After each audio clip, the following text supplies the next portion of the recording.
10월 25일 오늘 하나님의 말씀은 마가복음 14장 말씀입니다. 1절로 6절 말씀. 이틀이 지나면 유월절과 무교절이라. 대제사장들과 서기관들이 예수를 흉계로 잡아 죽일 방도를 구하며 이르되 밀란이 날까 하노니 명절에는 하지 말자 하더라.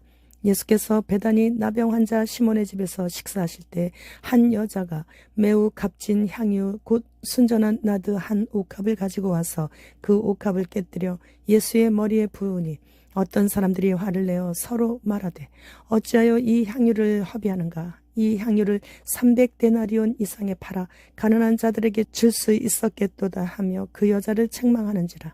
예수께서 이르시되 가만두라. 너희가 어찌하여 그를 괴롭게 하느냐? 그가 내게 좋은 일을 하였느니라. 본장은 유대 종교 지도자들이 서로 한 뜻을 가지고 예수님을 죽이고자 음모를 꾸미고 있는 내용과 향유를 가지고 온 여인이 예수님의 머리에 부어 예수님의 마음을 기쁘게 해드린 내용, 그리고 가룟 유다의 배반과 최후의 만찬을 준비하시고 죽기까지 주님을 따르겠다는 베드로가 배반할 것을 말씀하시고 겟세마네 동산에서 기도 후에 체포당하시고 신문을 받으신 것을 기록했습니다. 한쪽에서는 대제사장들과 서기관들인 종교 지도자들이 예수님을 시기하고 질투하여 잡아 죽이려는 흉계를 꾸미는데, 다른 한쪽에서는 한 여자가 예수님께 나와 매우 값진 향유를 예수님의 머리에 부어요. 이것이 얼마나 비싼 것인데 깨뜨려 한 번에 다 허비하느냐며 화를 내는 사람들도 있었죠. 예수님께서는 그 여자가 힘을 다해 나의 장례를 미리 준비했으므로 내게 좋은 일을 했다고 하시며 기뻐하셨습니다. 얼마나 기쁘셨으면 온 천하에 주님의 복음이 전파되는 곳에는 이 여자가 행한 일도 말하여 그를 기억하게 하라고까지 말씀하셨어요. 29절 말씀. 베드로가 여짜오되 다 버릴지라도 나는 그리하지 않겠나이다. 31절 말씀. 베드로가 힘있게 말하되 내가 주와 함께 죽을지언정 주를 부인하지 않겠나이다 하고 모든 제자도 이와 같이 말하니라. 27절 말씀에 예수님이 고난을 당하시게 되는 시점에 이르러 제자들에게 너희가 다 나를 버리리라 라고 말씀하시자 베드로와 다른 제자들도 다 주님을 버리지 않을 것이라고 부인하지 않을 것이라고 다짐하며 말씀드리는 거예요. 그러나 막상 검과 망치를 든 로마 군병들이 나타나서 예수님을 체포하고 끌고 가자 모든 제자들은 다 도망가 버리고 베드로는 자기가 한 말이 그래도 있어서 차마 도망까지는 가지 않더라도 로마 군병들이나 다른 사람들에게 들키지 않기 위해 멀찌감치 떨어져서 따라갔다고 기록되어 있습니다. 막상 이런 일이 닥치니까 두려움이 베드로의 마음에 가득 임하게 된 것이죠. 마귀는 우는 사자처럼 삼킬 자를 찾아 두루다닙니다. 이때 베드로의 틈을 확인하게 된 거예요. 그리고 마귀가 들어가게 된 거죠. 결국 베드로는 예수님의 눈동자를 피해 자신은 예수님과 아무런 관계가 없다고 3번씩이나 부인하게 되었고, 그리고 바로 앞에서 그런 베드로를 측은하게 바라보시는 예수님의 눈과 마주치게 되자 베드로는 밖으로 나가서 심히 통곡하며 후회와 회개의 눈물을 흘렸습니다. 예수님을 멀찌감치 따라갈 때 사탄에게 틈을 보이게 된 것이에요. 예수님이 붙잡히셨을 때 더 가까이 바짝 붙어서서 로마 군인들의 제지를 받았어야 했어요. 지금은 큰 전쟁으로 확산하게 될 것을 우리는 모두 다 눈앞에서 불보듯이 보고 있죠. 이럴 때일수록 더욱더 주님 곁에 바짝 붙어 따라가야 돼요. 제자들은 예수님께서 십자가를 지시고 골고다 언덕으로 올라가실 때 구레네 시몬에게 대신 십자가를 지우게 하지 않았어야 해요. 내가 대신 지고 가게 해달라고 자원해서 로마 군병에게 말했어야 했어요. 억지로 십자가를 졌던 구레네 시몬은 자신의 아들 루포가 후에 초대교회 교부가 되었고 자신의 아내는 사도 바울에게 어머니와 같은 위치에서 존경을 받았습니다. 36절에서 예수님께서 겟세마네 동산에서 하나님 아버지께 기도하실 때 아버지께는 모든 것이 가능하오니 라고 기도하셨죠. 우리 아버지께서 모든 것이 다 가능하신 분이심을 우리는 잊지 않아야 돼요. 그러면 어떤 화가 온다 할지라도 다 복으로 바꿔지게 되는 거죠.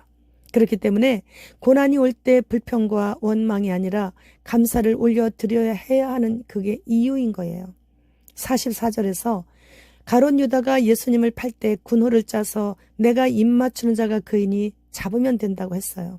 그리고 입 맞추는 것까지만 했으면 혹시 회개할 수 있었을지도 몰라요. 그러나 가룟 유다는 그를 잡아 단단히 끌어가라고 하는 해서는 안 될 말을 했습니다. 그런 말을 가룟 유다는 하지 않아도 돼요.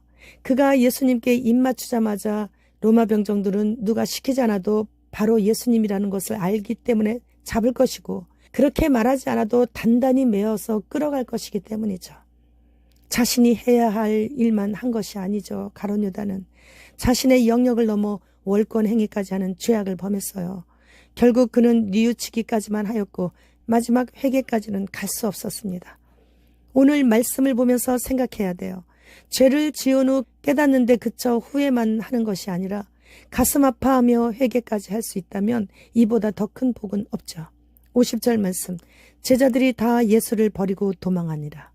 군중들에게 예수님께서 기적을 행하실 때는 모두에게 부러움을 받으며 행복했기에 고생스럽더라도 가족까지 버리고 주님을 따를 수 있었어요. 제자들이. 말로 표현하자면 인간이 세상을 살아가는데 필요한 가장 기본적인 먹고 사는데 부족함이 없었다라는 거예요. 그러나 죽는 곳으로 주님께서 걸어가실 때 갑자기 제자들은 허망해졌고 주님께서 가장 고통스러운 그 시간에는 아무도 예수님의 옆에 없었습니다.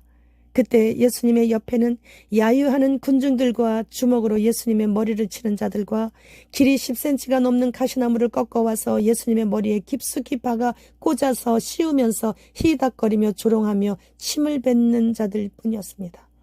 모든 것이 가능하신 예수님께서 사탄에게 피로 값을 치러주시고 우리를 건져내셨어요. 오늘 베드로를 비롯해 모든 제자들이 예수님께 한 행동을 보고 깨닫고 돌이키기만 한다면 휴거되는 일에 아무런 장애는 없을 겁니다. 중동의 모든 악의 세력의 종주국은 이란인데 이제 드디어 이란이 일어났습니다. 본격적으로 이란이 일어나게 되면 국제전으로 확전되는 것은 불보듯 뻔한 일이죠. 그러므로 인해서 대만은 중국에 합병하게 될 확률이 높아지게 되는 것이고 우리나라는 북한의 공격으로 잠시 동안 혼란 상태에 들어가겠지만 곧 세계 정부의 대통령인 적그리스도가 나타나 전 세계적인 혼란을 한 번에 잠재울 수 있는 칩이 등장하게 되면서 칩받지 않는 자들을 색출하면서 대환란이 시작되게 되는 것이죠. 저는 송명희 시인의 소설 표를 예수님께서 알려주셨음이 그냥 믿어지기에 자주 인용을 하고 있습니다. 그 책의 내용에서 우리나라도 북한의 공격으로 잠시 혼란을 겪는다고 해요. 그 순간 이 땅을 떠나 공중으로 이사를 가는 그리스도의 신부들은 적그리스도가 TV 화면을 가득 채우는 모습은 보지 않게 될 것입니다. 마라나타.